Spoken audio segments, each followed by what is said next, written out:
Thanks a lot. So thanks, Dr. Gussain, for inviting me. It's always a privilege to speak to a group of surgeons. My background is actually in surgical education. I started at the University of Toronto back in 1997 working with Richard Resnick and the group up there. Then I was at the University of Michigan in the Department of Medical Education as a tenured professor. And then I moved up to University of Ottawa, where I was assistant dean for medical education for a number of years, and also worked with the Royal College of Physicians and Surgeons of Canada on the accreditation, which was the CanMeds, which Eric described, which grew out of that doctor strike, Educating Future Physicians of Ontario report. I realized after listening to John and Eric that a lot of my slides might repeat some of the same larger concepts, so I'm going to skip over them. But so I'm going to talk about assessment, and some of you may refer to it as evaluation. But this gets down into the details of what we do as program directors, as faculty, when we observe residents, and how these detailed observations can be mapped onto valid assessment tools, and how those assessments can be mapped into milestones for reporting in the most valid way. So two messages. One is that we realize that faculty are stretched. So I'm going to show you a couple of tools that might make it easier for your faculty to do this assessment task that we've asked them to do without getting a degree in psychometrics. You know, a lot of that previous work on developing assessment tools and getting it out into the community has really asked a lot of the surgeon to try and understand psychometric jargon, to try and make distinctions between the words most and occasionally and sometimes and always. And I think that's a lot of unnecessary work. So I'm going to show you an example of a couple of tools that have been developed recently that just make it easier. And some of you may already be aware of things like the Swish scale, which are along that line.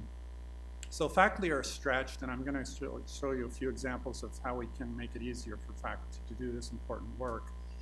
And the other thing, I just want to dispel the notion that there is such a thing as objective assessment. There is no such thing as objective assessment. There are degrees of validity in one's assessment, but all assessment is subjective. Some of it may seem more objective because you get data in form of numbers, or you get consensus with other individuals who have had an opportunity to observe that individual. But it's a question of degree, not either or. So those are the two main messages I wanted to give you. So my disclosure is I'm a paid employee of the ACGME, but I'm going to try and present this talk from my own personal experience as a researcher in medical education. So, and this is the part where I don't think we need to spend too much time, but why are we here?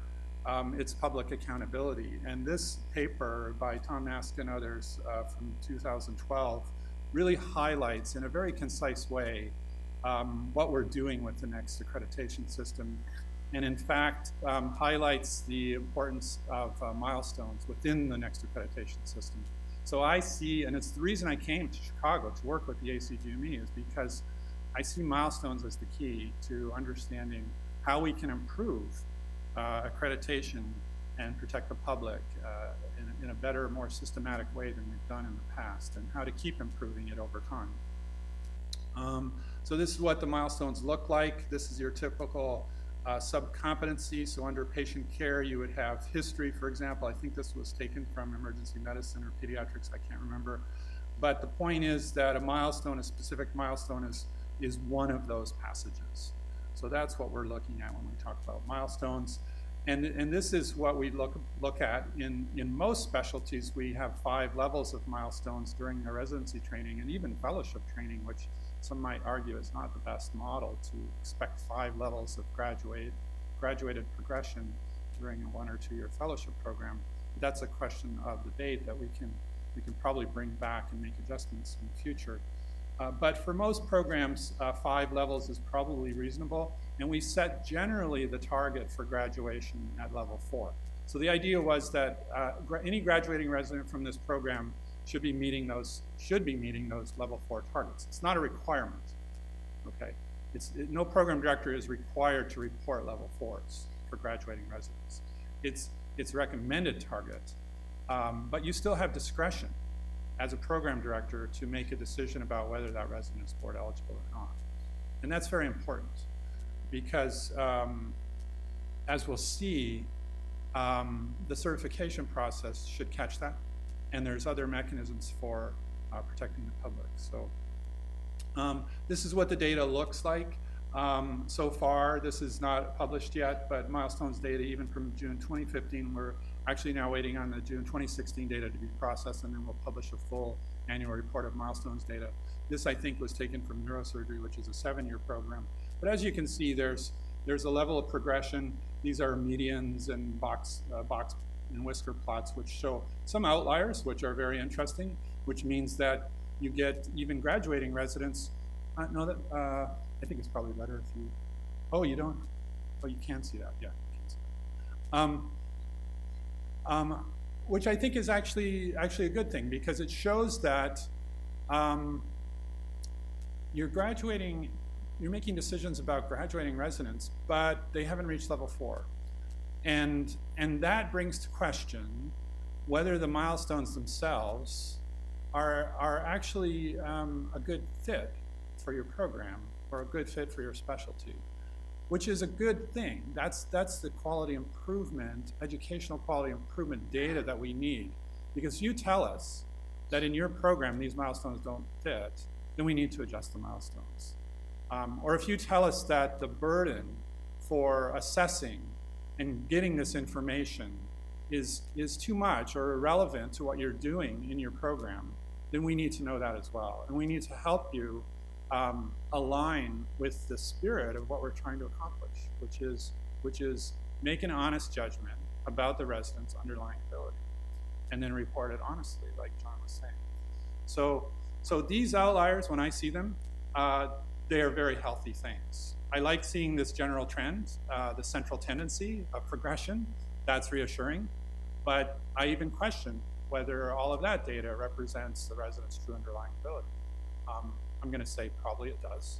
But we need to be vigilant. We need to look at the data carefully and examine the various influences on the data. So that's the milestones data that we get. Oh, I see. This is actually cross-sectional data, which shows by PGY level. So this is a 7-year program. I just happened to take an example from neurosurgery. So this is the 5 levels of milestones, competency achievement. And this is for patient care 1, patient care 2, patient care 3, all the way down. So neurosurgery has 8 patient care sub-competencies.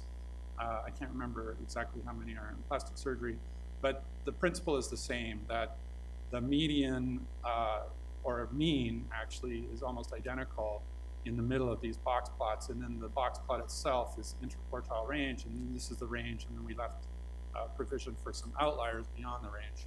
Yeah. Yeah.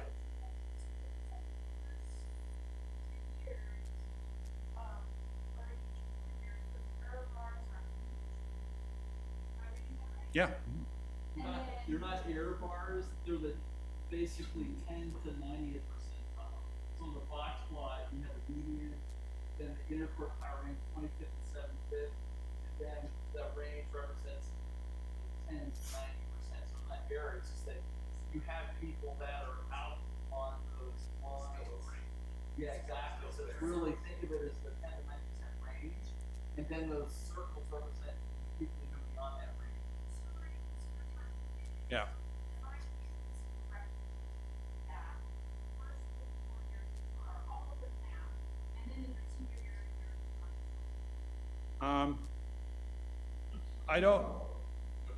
I think I need to do a statistical analysis of that fact, but it looks like the range, yeah. The bottom left, certainly you're seeing that. For medical knowledge too, you're seeing a restriction of range during the higher level years of residency. Whereas here, you're getting a much bigger variation in performance. Yeah, for sure. Yep. that data. Yep. How does that correlate with what the neurosurgeons do? Neurosurgeons take their legs examination during Okay. once they pass the bit reports, they are then done back in line with the classic. Neurosurgeons take that one. Neurosurgeons, once you pass your reports, whether you're one or your seven, they consider your medical knowledge. So how does that I mean, I didn't have the data. How does that correlate with something like this? I would say if your board said it, you or you test it, medical knowledge, yeah, whatever the milestone is in medical knowledge, yeah.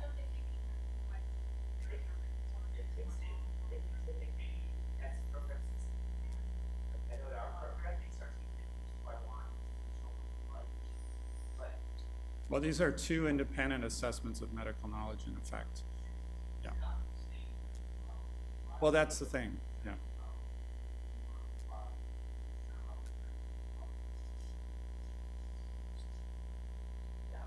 Yeah, it's not like the milestones were taken from board exam items. It was conceptualized more or less independently in most specialties. But your point is really important. It's applied. It's meant to have faculty and sense of applied knowledge, not just a test, but what's something like in practice and neurosurgery, each of medical knowledge sub-competencies align with this patient care based on domains of procedure. And my question would be back to my main point, which was there's no such thing as objective knowledge of assessment. So whether the board exam is better quality test of medical knowledge than the milestones is an empirical question. It depends on what you're trying to measure, how you measure it. I would say probably right now, the board exam is a much higher quality than the milestones medical knowledge ratings. But over time, just because there's such a long history and there's so much work gone into it and so much thoughtful work and careful psychometric evaluation of the items. But over time, I think there's lots of opportunity to improve the medical knowledge milestones ratings during surgery, during their residency training. Yeah.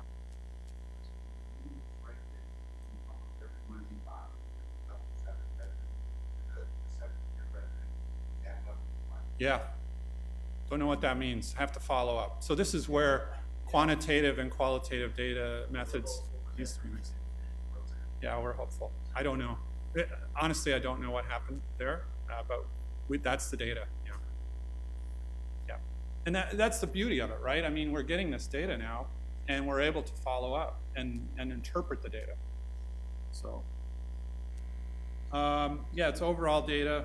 The other thing is that, and this is to think about, that the milestones themselves don't represent the entirety of the dimensions of competence, and they aren't designed to be relevant in any other context. So that's a sense of protection that you can have that encourages honest and open feedback and reporting of milestones data. Okay, so it's not like we're pretending that this covers everything that a resident needs to be able to express in terms of knowledge, skills, and attitudes. We're hoping it covers most of it, but as Eric said, there's still white space between the boxes, if you will. I love that metaphor because that allows for some subjectivity and professional identity formation of what it means to become a surgeon. Okay, and I think you all know what I'm talking about. There's things that we can't go on check boxes, and when you see it, you know it. And we're not pretending that the milestones or any assessment tool can actually capture all of that subtlety. And that's why John's point about appropriate supervision is so important. It's a meaningful interaction and observation of the resident. So I'll just say technically that assessment of competence is like a biopsy, right? And this is back to my main point. We never have perfect knowledge of the resident's underlying ability. So if we accept that hypothetical philosophical stance that we don't have perfect knowledge, then we have to understand that sometimes our assessment ratings will be off. And there's going to be variance. There's going to be construct irrelevant variance in our data. And our job then isn't to make the assessment tools perfect. It's to find out why there is that variance and to hammer it down as much as we can with study over time. So this is in effect the true score is the resident's underlying ability, and hopefully the milestones represent that true score, but we know it doesn't. There are other things which can influence the milestones ratings that get presented to us. And it depends partly on the assessment tools that you have in your residency program, the way faculty are engaged in the educational process, the culture around education within your programs, the CCC meetings and how they're run, how much time you spend talking about each resident. So all of those things we know feed into and affect the milestones ratings. And our job is to kind of specify all of those sources of influence on the data that we receive and try and help guide the community to make the best possible judgments. And again, we know the faculty are stretched. So we're going to help you try and work through that. So I'm going to skip through these slides because I know we're getting a little short on time, and this is just very technical. The main point here is I want you to know that at the ACGME, we have quite a bit of expertise on the validity of assessments, and we have a number of collaborative projects we're working on with different specialties and different universities, different organizations to help improve the validity of the assessment process. So the assessment tools themselves, the way that faculty assess residents, the opportunity for observation and honest feedback, and then the reporting of the milestones. So we've got a systematic, we're actually going to submit something for publication on this very soon. It's in almost final draft form. But we have a framework for validity, which really looks at how to examine the quality of the assessment data that we get, and is focusing on the milestones themselves. And we believe that by doing this, we can send a clear message to the community and to the public that we're doing the best scientific job that we can to provide realistic and honest assessments of our trainees throughout their training. So the content validity really has to do with the language that's used on the rating scales themselves. It's like, think about when you write an MCQ, a multiple choice question on knowledge for your medical students or your residents. As a content expert, you have that construct in your head. So you know what it means to be a maxillofacial surgeon. So you'll put those items that are important to the field in terms of medical knowledge on that test. And so that's content validity. I couldn't write those items. If I wrote those items, the content validity would be way off. So you need a group of thoughtful, like-minded, similarly trained individuals working together to develop the items, and that will improve your content validity. It's very much a theoretical construct, but it has substance. So we can examine the milestones language in the same way, and I think the milestones language, to this point, we've looked at it closely enough that it needs revision. There needs to be a milestones 2.0 with refined language. And the only way we can do that is to get feedback from the community about where it fails. Okay, so again, the CQI process, it's educational CQI. So we need feedback to work with. And what I'm trying to say here is that ACGM is a partner with the programs and the specialty societies to improve residency training and assessment. So we're trying to move from that old regulatory model to becoming more of a partner in the next accreditation system. And that's why I came. That's one of the reasons I came to ACGME, because I saw the change. Internal structure, I won't talk about that. That's really about reliability. Response process is really where the rubber hits the road. That's the validity that has to do with how the assessment tools are constructed, how they map onto the milestones, the CCC process, the clinical competency committees, and how they're run, how residents' competencies are discussed. I would say even the interface, the way vendors are presenting options for you for collecting information, buy-in and engagement, the culture around education, and so on. And we did this figure which just shows how the CCC, the context of how the CCC operates. And of course, you have program culture, you have institutional culture, which can influence the CCC. I mean, some CCCs I've been to have actually had the chair of the department sitting in the meetings. I mean, that's going to influence the discussions, right? So that's a very interesting thing to consider is what is the program culture? Who is running the meetings? How are they running the meetings? Do the program coordinators help in pre-populating the milestones forms before you run the meetings? How much infrastructure is provided and support to actually create a good culture for making these judgments? So that's what I call response process validity. And there has to be best practices here that we can share with one another. So typical example here, here's an evaluation form. The response is, I'm supposed to fill out what? How would I know if he knows that? And just column 2, he's in second year. This is, you know, this is where we're starting from. And I would say this gets back to the fact that the burden, in fact, you're stretched. So how do we address this? How do we address translating what happens in the operating room to a milestone?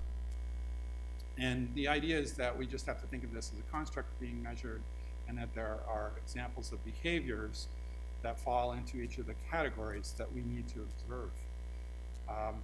So let me just go quickly to an example. Yeah, so there is a great paper on this conceptually that if you're interested, or if you have some assessment geeks within your institution, I would really encourage them to read this paper. This is by Jim Crossley on construct alignment. And this gets at what kind of Zwisch was doing with the Zwisch scale. It's a similar thing developed independently, if you know about the Zwisch scale. And the idea was what we did was, we did an example of this in Ottawa when I was working with the Royal College and the University of Ottawa. I got an orthopedic surgeon who had this really great idea. He said, you know what, Stan, my surgery colleagues are not happy with the assessment tools because it's been developed by a psychometrist, and there's all this wishy-washy language, scale of 1 to 5, Likert scale, and all that. I don't know how to assess my residents. I'm not confident of the numbers I'm getting. Does it sound familiar? Right. And so what we did was, we went to the surgical lounge after a day of surgery, and we had the surgeons talk about the residents in natural language. And they didn't say things like occasionally holds the tissue properly and, you know, frequently makes unnecessary moves. They said, I had to do the procedure myself for this resident, or I had to prompt them from time to time, or I did not need to be there, or I needed to be in the room just in case. So that was the natural language that came out of those observations and discussions. So we said, let's put that language on the form, because that's the language the surgeons are using. And that's the idea of construct alignment. You're pulling the construct in the head of the surgeon about their perception of the resident and putting that onto the rating form so it's aligned. So it's much more meaningful in principle. So we did a couple of studies, and we found that when you do a scale like this, on a scale of 1 to 5, you know, case preparation, well, I had to prompt them. They could do it on their own, basically. Technical performance on a scale of 1 to 5. These different dimensions of performance on a scale of 1 to 5, we got much better data. So this is kind of what it looks like. And this is an adaptation for a clinic. So you can actually do it in the OR, and you can also now do this in the clinic. So for a clinic, a day in the clinic, after a day in the clinic, not for each case, after a day in the clinic, you can have the resident assessed, even on things like time management, documentation, patient-family communication. You know, I didn't need to be there, I needed to be available just in case. So that's kind of the thing that John and Eric are already talking about. But these are tools. So it's very similar to the Zwisch scale. It's what we call natural language assessment or construct alignment. I'm sure some of you have heard of the Zwisch scale. But the idea was to really get the raters to understand what is being asked, and to provide cues to the behaviors that are likely to be observed. We don't want people to make judgments about things that they didn't observe. Yeah. Yeah. Sure, yeah. What do you question?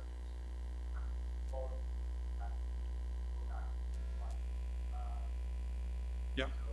So you have a patient who can technically perform an operation, but they can't do it Yeah. Fans knowledge, they don't know the methodology. So from the mouse, stuck on one end of three. Yeah, that's a problem with the milestones, absolutely. So I would say collect the data using these assessment tools. So you would have, you know, a scale of 1 to 5 on each one of these dimensions, and they would have a profile. They maybe are very good at case preparation, but not so good in visual spatial skills. So you know, you get a nice profile on this, and then you've got the record, and it's defensible. And you know, different surgeons have come up, and you can get some reliability statistics around that.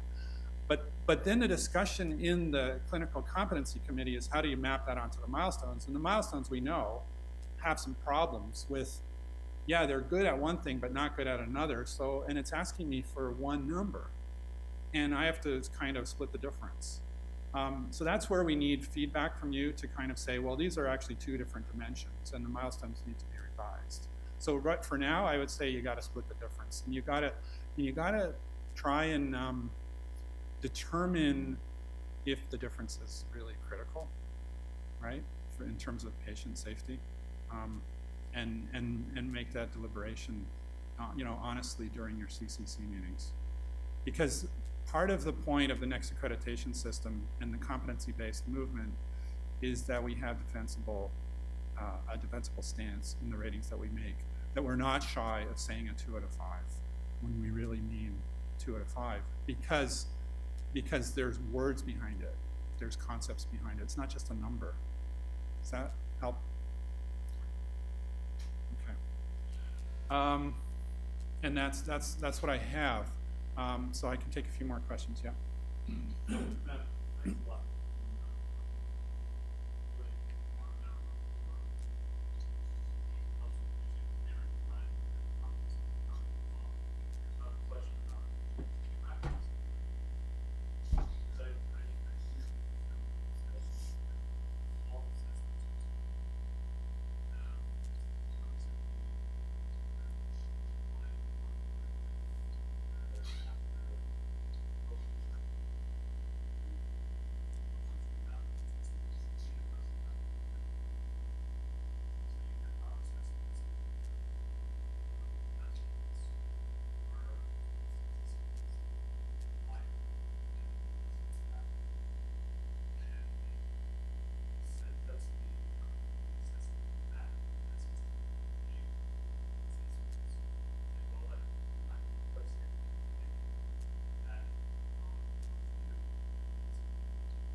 Yeah. Yeah, good for you. Yeah. Yep. This is. No. Just so you know, I've heard this many, many times, so you're not the only one. And I think there's one basic misconception that needs to be corrected, is that the RCs do not look at milestones data from individual programs to make determinations on accreditation status. And we will, as long as I am there and have a voice, we are not going to share milestones data from individual programs with the RCs. So we need to keep this low stakes. We need to keep the honest feedback coming in about milestones and where people truly are, so that we can go back and work with the programs in the house of milestones, not with the RCs, and say, okay, why didn't it work? I mean, what's wrong with the system locally, or is there something wrong with the milestones themselves, and help us improve it. So it has to be low stakes, it has to be non-consequential. And the RCs have to make their decisions about accreditation without that data. Does that help? Okay, that needs to be a clear message for the community. There's 3 more questions, but Arun, What I'd like to say is, I'd like that, we're going to have a panel format at the end, Okay. so I'd rather hold the questions till then. I'm going to give everyone a 10-minute break, just so, and then we're going to shift gears with Andrew on touch surgery, so take a 10-minute break. It's now 20, let's be back at 10 to 11. We'll finish up with Andrew and then have a panel discussion for everyone. thanks. Thank you, so I didn't want to catch up, I think it'd be better to interact with everyone.